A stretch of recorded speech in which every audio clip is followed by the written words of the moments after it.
Hey, data streamer. Hey, GU, what's up?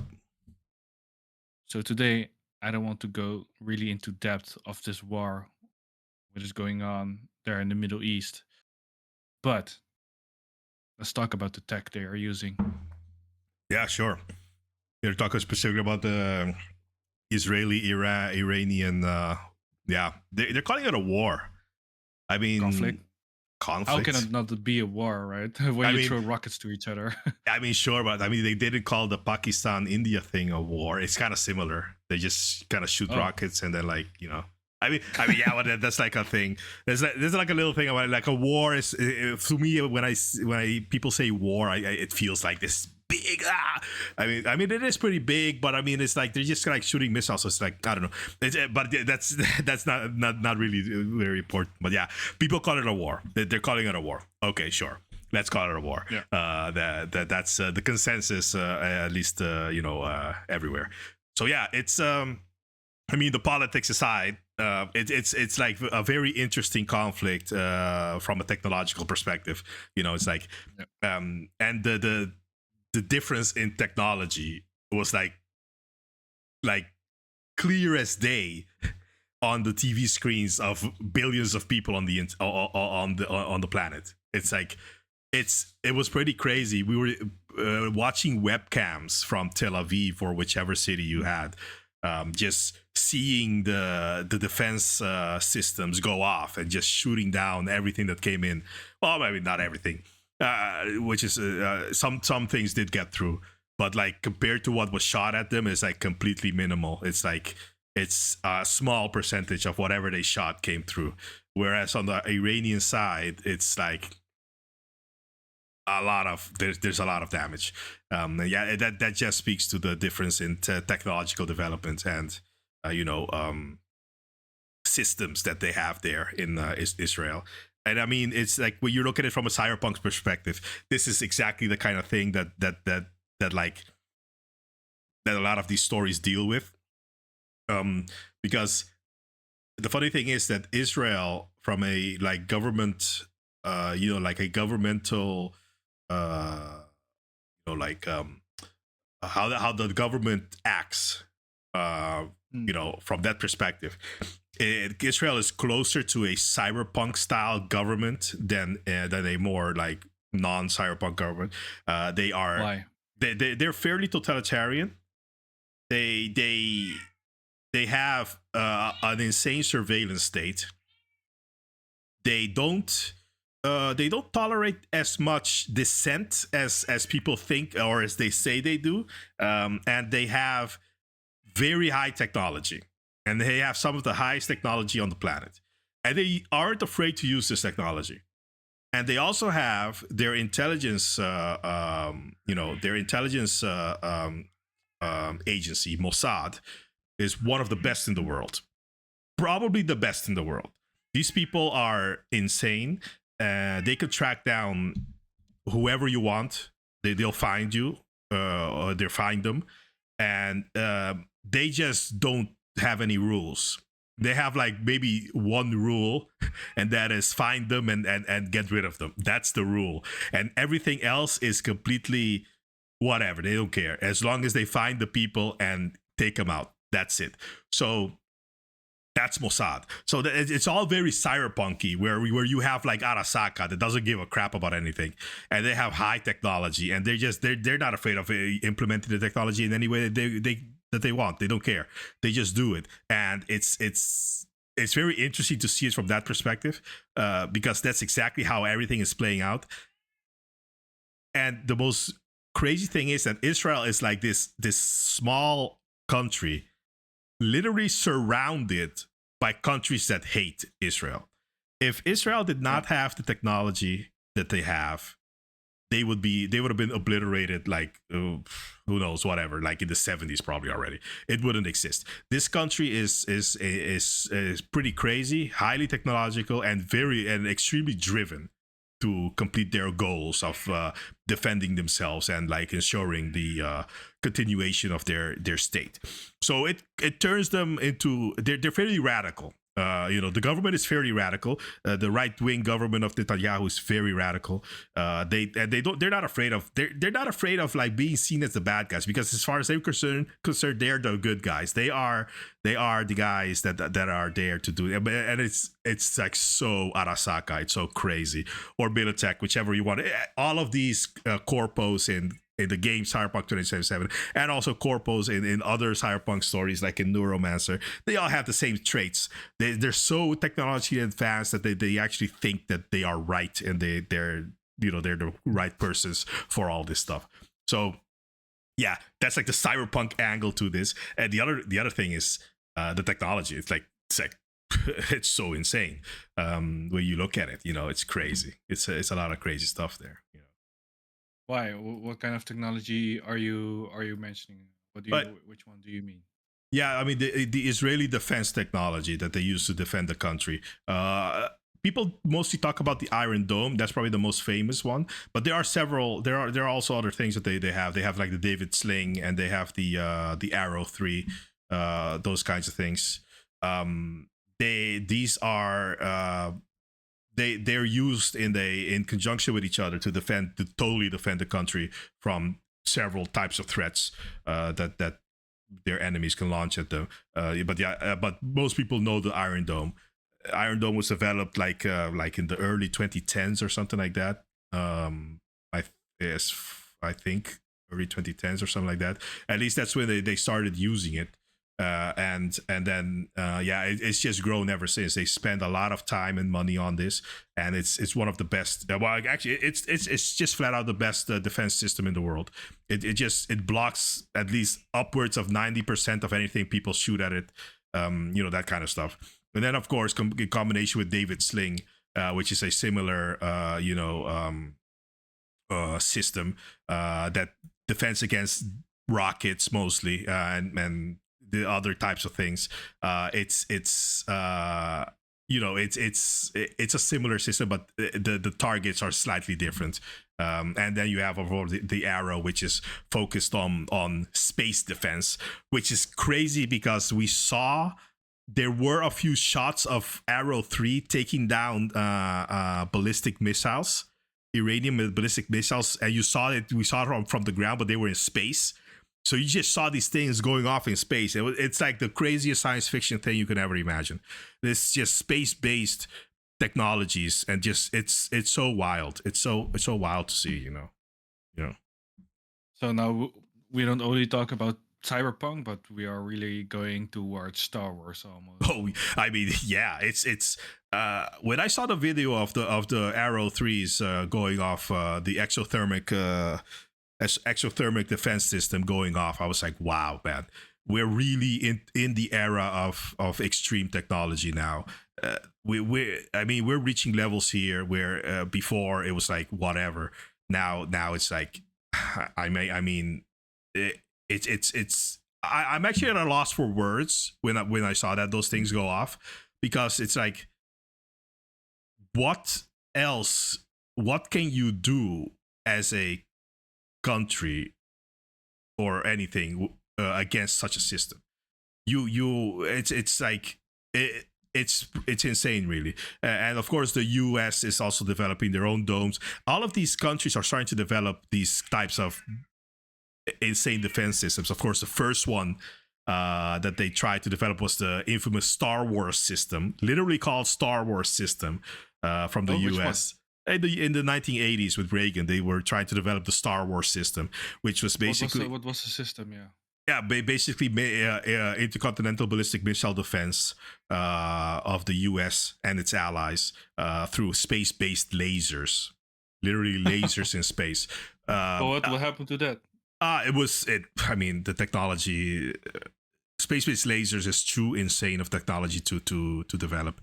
At least at the time. I don't maybe the lasers as defense or as weapons of war hasn't really been as successful as people had hoped. There are some good trials, and there are some Navy ships with the lasers on them. but mostly the technology has not been really well developed or well executed. The Star Wars system was just too expensive and too bulky. The lasers were not as accurate. You have massive attenuation because of the atmosphere. But when you're shooting a laser from like, I don't know how many hundreds of kilometers in space, you have to shoot something on the ground. It's like it was too much. It was too much. So the Star Wars system was abandoned. I mean, it's hilarious how they literally called it Star Wars. I mean, what are you talking about, man? It's so dumb. But yeah, but the idea, of course, is fairly sound. You have like a defense perimeter and that you defend your country or what have you from enemies. And I mean, with Israel, we see that it's very effective. I mean, like the U.S. has a defense shield. Europe also has a defense shields. I mean, the whole like with NATO, where they try to install defense rockets in the Patriot rockets as for defense in like the more eastern parts of the NATO alliance. Putin got mad because of it, blah blah, because he sees it as a threat. But I mean, these things are designed in a defensive posture, so they can't really be used as a as offensive weapons. Not really. I mean, you could, but it's like it's not effective. It's not the point. So why would you? We have other systems to use as offensive missile weapons, which of course Israel also has, and they use, of course. So it's a crazy development these days. How all these large countries are developing these missile defense systems or just general defense systems. And there's very little you can do about it. The only thing you can do about it is like what Iran did, and also what Russia did with Kiev, because Kiev also has a defense system installed, which is very effective, by the way. But the Russians could of course manage to break through it, and Iran apply the same technique to break through the Israeli one, which is pretty much just flooding the zone with rockets and just everything. Just shoot everything you have at the same time to overwhelm the system. Pretty much DDoSing the system. DDoS in on the internet term, distributed denial of service. That pretty much the same idea. It's a DDoS, but you just send hundreds of rockets or whatever. Munitions, whatever, at the same time, and hopes at least a few get through and hit their target. Very expensive, very costly. Not even just from a monetary point, but also from a resources point. You spending all your rockets, you're just spending it like crazy. So you can't last too long with that kind of technique. It doesn't work. So yeah, I mean that's like the crazy shit about these wars. Yeah. I am still wondering though, or waiting for laser weapons to Oh be a yeah. thing in the Yeah. world. Yeah, there are several laser weapons in development. Last I checked, I haven't really looked it up much lately. There was a U.S. Navy ship with a laser cannon, and they were doing tests with that. And I mean, this laser cannon was tested on the ground before be put on the ship, so it's fairly effective. It's a pretty good one. Why? Because it could shoot at a fairly large distance, and it had a fairly fast reload time, that kind of stuff. I'll look up the name of it and I'll put it up on the screen so you people can see. Maybe look it up yourselves. But I mean, Would it be more effective than a bullet then? no, it's a different type of I mean, it's different type of what do you call it, target. Different type of target. The good thing about these laser weapons is that you could track the target. You could track the target, and as the target moves, you keep the laser on it, and you just burn it with the laser while it's moving. So a bullet, you would have to kind of lead the shot and shoot at it, Yeah. and like intercept it with a bullet. Like shoot. You would need to shoot the bullet where the target would be when the bullet gets there. Yeah. But with the laser, you can just shoot the laser and just keep the laser on it, because the laser moves is faster than light. Okay, laser moves at light speed, not faster, but light speed, which is super fast. So you could pretty much in games we call it a hit scan weapon. Hit scan weapons are like weapons that as soon as you click the button, it hits the target. some games have these types of weapons. Laser weapons are pretty much hit scan, at least on Earth. In space, it won't be hit scan anymore, though. But because the distances are pretty large. But in on Earth, it's like instant. You shoot, it hits. Yeah.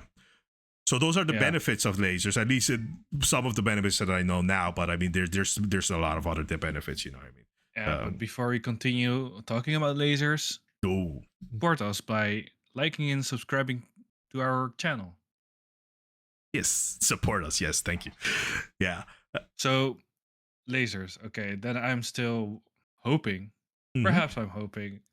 I'm going there. I'm going there. Oh. Data streamer. Oh. Yeah. Lightsabers. Oh yeah, lightsabers. I mean, yeah, lightsaber is an odd laser because it knows where to stop. It's like, Oh yeah. how does the lightsaber know when to stop being a lightsaber, like at which distance to stop, because they don't just keep going indefinitely like a real laser would. So that's like interesting technology in and of itself. If you could manage to do something like that, that's pretty impressive.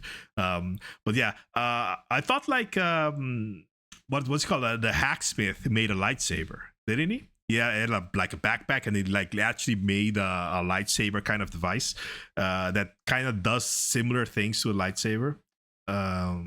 It required a whole backpack to use and that kind of stuff. But yeah, I mean, we are moving into this kinds of into this world where these crazy technologies are more prevalent than they exist. Yeah. So that's pretty exciting in one way, at least.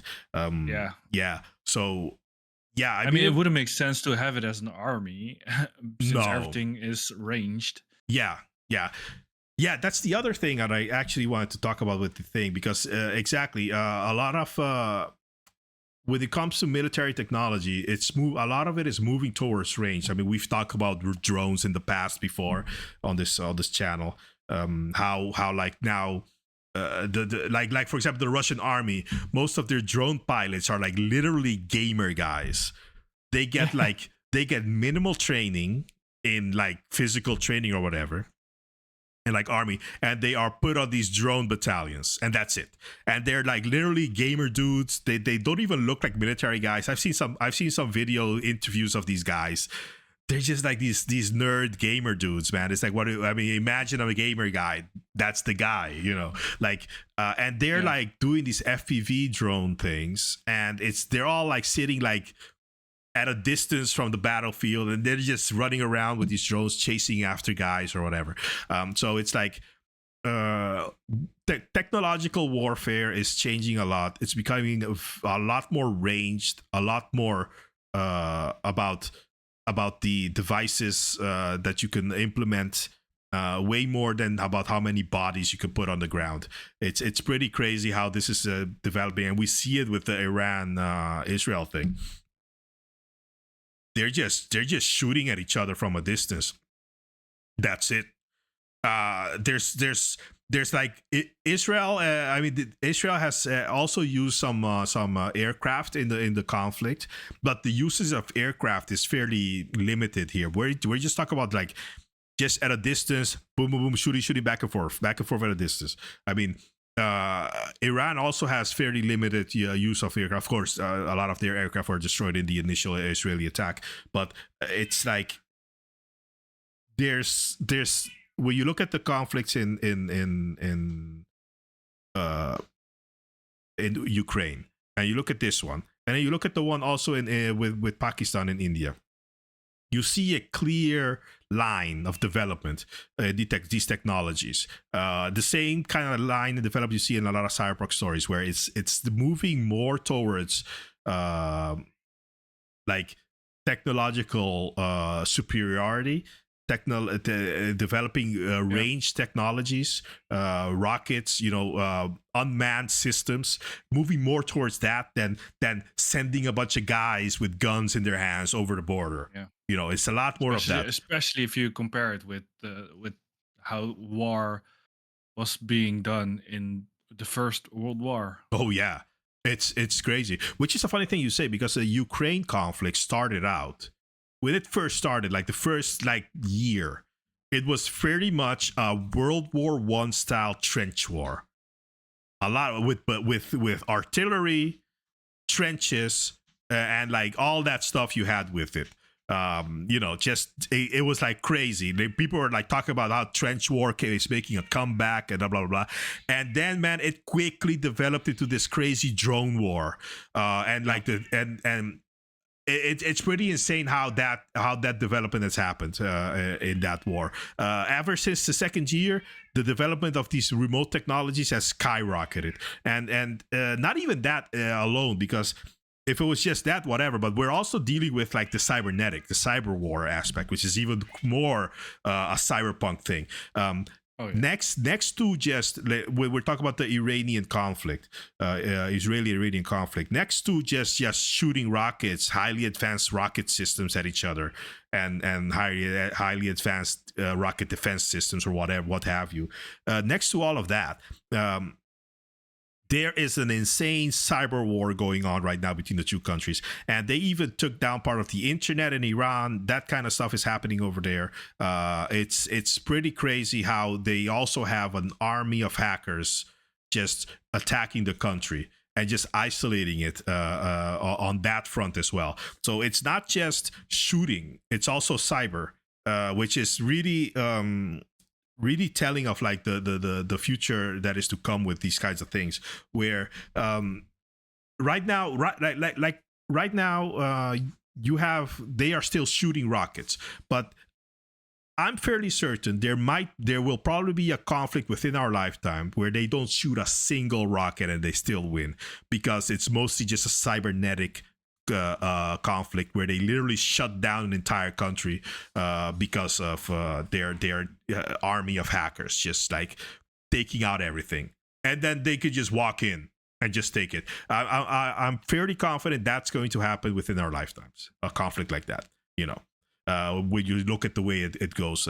with these things. And I mean, in like cyberpunk stories, overwhelming hackers has always been a thing. And I mean, we're moving into that world. We are moving into that world day by day. It's pretty crazy.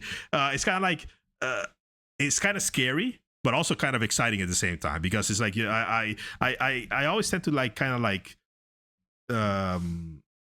wish for the best with these kinds of things. And I mean, the technologies implemented here are fairly scary, but at the same time, there's always a silver lining with these kinds of technologies, and they always have some kind of benefit down the road for the normal population after everybody calms down and stops yelling at each other. It kind of like we get benefits out of it, not just shooting at each other, but also other types of things. Are come out of it that are mostly positive for our lives, that kind of stuff. Yeah, let's hope that will happen soon, as soon as possible, man. Oh yeah, yeah, definitely. It's a crazy world, because every day I'm surprised as how much we're going into the worlds of cyberpunk that I grew up with, and it's like Yeah. kind of crazy. And how it got predicted, all the Yeah. details, man, are Details, actually exactly. predicted. Yeah. Exactly, details. Like for example, when you're talking about Israel and the whole Gaza thing, and also Europe with the migrant crisis, that kind of stuff. Especially the migrant crisis, more than the Gaza thing. It's Ghost in the Shell, the standalone complex second gig, had an entire arc about refugees in Japan and that kind of stuff. Oh. Yeah, it's crazy how many similarities there are. The refugees were like isolated to their own part of Tokyo. Well, not Tokyo, Newport City. And Newport City is not Tokyo. Tokyo's destroyed in World War III in that world, whatever. But yeah, Newport City has this entire refugees crisis going on, where they have to send the army to do some stuff. It's pretty. The predictive power of Cyberpunk is pretty crazy, and especially like when you look at what's happening now, it's like wow, it's crazy stuff. It's impressive. And on that note, I hope once again it'll turn out just fine as soon as possible. Sometimes, I just focus on the good news when Yeah. Sometimes they say there's some result here, or there's some result there. Yeah, definitely. For the best. Yeah, definitely. Yep. Please support us by liking and subscribing. And thank you for listening, everyone. See you in our next episode. Yeah, until next time. Later, guys.